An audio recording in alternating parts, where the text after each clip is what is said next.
তো hello viewers, আসসালামু আলাইকুম। আজকে আমি আপনার সামনে এরকম একটি গুরুত্বপূর্ণ একটি স্টেপ নিয়ে হাজির হয়েছি। সেই স্টেপটি হচ্ছে যে আমরা কীভাবে একটি পিএলপি ফাইল তৈরি করবো বা প্রজেক্ট ফাইল কীভাবে বানাবো। তো ভিউয়ার্স, আমাদেরকে সেই পিএলপি ফাইল বা একটি প্রজেক্ট ফাইল বানাতে আমাদেরকে অবশ্যই একটি অ্যাপ্লিকেশনের প্রয়োজন হবে। সেই অ্যাপ্লিকেশন নাম হচ্ছে পিক্সেলল্যাব। আমরা সেই পিক্সেলল্যাব অ্যাপ্লিকেশনের মাধ্যমে আমরা কীভাবে একটি পিএলপি ফাইল বা একটি প্রজেক্ট ফাইল তৈরি করবো। আমি আপনাদেরকে এই ভিডিওর মাধ্যমে দেখিয়ে দেবো যে কীভাবে একটি প্রজেক্ট ফাইল বা পিএলপি বানাতে হবে। তো ভিউয়ার্স, ভিডিওটি শুরু করার আগে আমি আপনাদেরকে একটি কথা বলেছি, আপনি যদি এখন আমার চ্যানেলটি সাবস্ক্রাইব করে না থাকেন তাহলে অবশ্যই ওয়াইটি মিজান চ্যানেলটি সাবস্ক্রাইব করে পাশে থাকা বেলআইকনটি বাজিয়ে দেবেন, এটি পরবর্তী ভিডিও সবার আগে পাওয়ার জন্য। তো ভিউয়ার্স, এখন দেখতে পাচ্ছেন যে পিক্সেলল্যাব নামে একটি অ্যাপ্লিকেশন আছে। পিক্সেলল্যাব আমরা সেই পিক্সেলল্যাব অ্যাপ্লিকেশনের মাধ্যমে দেখিয়ে দেবো কীভাবে একটি পিএলপি ফাইল বা প্রজেক্ট ফাইল তৈরি করতে হবে। আমরা প্রথমে এখান থেকে চলে যাবো যে পিক্সেলল্যাব অ্যাপ্লিকেশনটি ওপেন করে নেব। পিক্সেলল্যাব অ্যাপ্লিকেশনটি ওপেন করার পর আমাদের সামনে এরকম একটি ইন্টারফেস চালু হয়ে যাবে। তারপর এখান থেকে আমরা আমাকে ক্লিক করে দেবো। তারপর এখান থেকে আমরা একটি কালার নিয়ে নেব। এখান থেকে বা এখান থেকে আমরা কালারটি নিয়ে নেবো। তারপর এখানে দেখতে ট্যাক্স এখান থেকে ডিলিট করে দেবো। ডিলিট করে দেওয়ার পর এখানে আমরা একটু লিখে দেবো।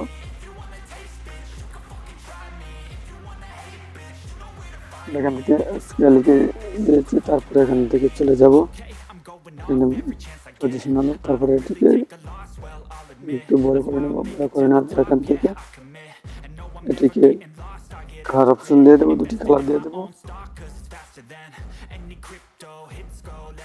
দুটি কালার দেওয়ার পর তারপর এখান থেকে চলে যাবো যে বৃষ্টি। তারপর এখানে ক্লিক করে দেবো। ক্লিক করে দেওয়ার পর এখান থেকে ডিলিট অপশন চুজ হওয়ার পর এখান থেকে এক্সাম করে দেবো। তারপর এখান থেকে একটি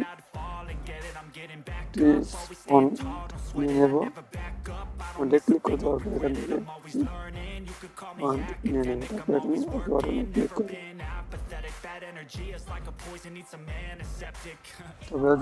করে ক্লিক করে দেওয়ার পর এখান থেকে আমাদের নামটি হয়ে গেছে। তারপর এখানে ক্লিক করে দেবো। ক্লিক করে দেওয়ার পর এখানে সেটা করে দেবো। দেখতে পাচ্ছেন যে এটি আমাদের এটি হয়ে গেছে। তারপরে এখান থেকে কীভাবে এটিকে ফাইল বা মাই প্রজেক্ট এটিকে কীভাবে তাহলে দেখতে পাচ্ছি যে অপশন এখানে আমরা ক্লিক করবো।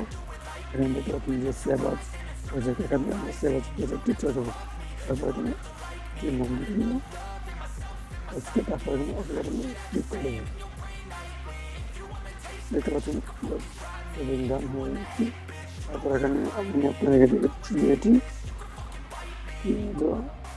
ফাইল বা প্রজেক্ট ফাইল তৈরি করা হয়েছে। তারপর এখানে স্ক্রল দেখতে পাচ্ছেন যে প্রজেক্ট ফাইল, এখানে আমরা প্রজেক্ট ফাইলে চলে যাবো। দেখতে পাচ্ছেন যে আজকে এটি এখানে প্রজেক্ট হিসেবে অ্যাড হয়ে গেছে। তারপর এখানে শেয়ার দেখতে পাচ্ছেন যেটি পিএলপি ফাইল এখানে অ্যাড হয়ে গেছে। তো এবার আমরা এখান থেকে আবারও চলে যাবো যে মাই পিক্সেলল্যাব অ্যাপ্লিকেশনে। তারপর দেখবো যে আমাদের পিএলপিটি অ্যাড হয়েছে কিনা। তারপর এখান থেকে আমরা পিক্সেলল্যাব অ্যাপ্লিকেশন চলে যাবো। তারপর এখান থেকে চলে যাবো যে মাই প্রজেক্ট থেকে আবারও চলে যাবো যে মাই প্রজেক্টে। তারপর এখানে মাই প্রজেক্টে ক্লিক করে দেবো। দেখতে পাচ্ছেন যেখানে আজকে প্রজেক্ট এখানে অ্যাড করা আছে। তারপর এখান থেকে চলে যাবো যে পিএলপি ফাইল, এখানে দেখতে পাচ্ছেন যে সেই পিএলপি চলে যাবো। পিএলপিতে চলে যাওয়ার পর এখানে দেখতে পাচ্ছেন যে পিক্সেলল্যাব এখানে দেওয়া আছে। তারপর এখান থেকে আমরা দেখবো আমাদের আজকে এটি এখানে আমাদের সেই পিএলপি ফাইলে দেখতে পাচ্ছেন যে এখানে আজকে আমাদের সেই পিএলপি ফাইলটি এখানে অ্যাড করা আছে। দেখতে পাচ্ছেন যে আমাদের আজকে পিএলপি এখানে অ্যাড করা আছে। তারপর এখান থেকে আমরা এটিকে অ্যাড করে দেবো। এখানে দেখতে পাচ্ছেন যে ওপেন অ্যাড, আমরা এখানে ওপেন অ্যাডে ক্লিক করে তারপর এখানে ক্লিক করে দেবো। দেখতে পাচ্ছেন যে আমাদের সেই প্রজেক্টটি এখানে চলে আসছে, এখানে আজকেটি এখানে চলে আসছে। তো ব্যবস্থা এখানে দেখতে পাচ্ছেন যে আবারও এখানে মাই প্রজেক্টে ক্লিক করে দেওয়ার পরে এখানে দেখতে পাচ্ছেন যে আজকে এখানে এখানে দুটি প্রজেক্ট ফাইল এখানে চলে আসছে।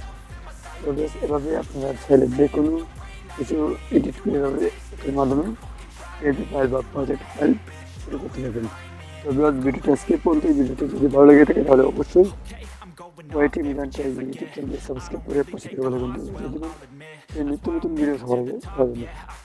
আজকে এই পর্যন্তই, ভালো থাকবেন, সুস্থ থাকবেন, আল্লাহ হাফেজ।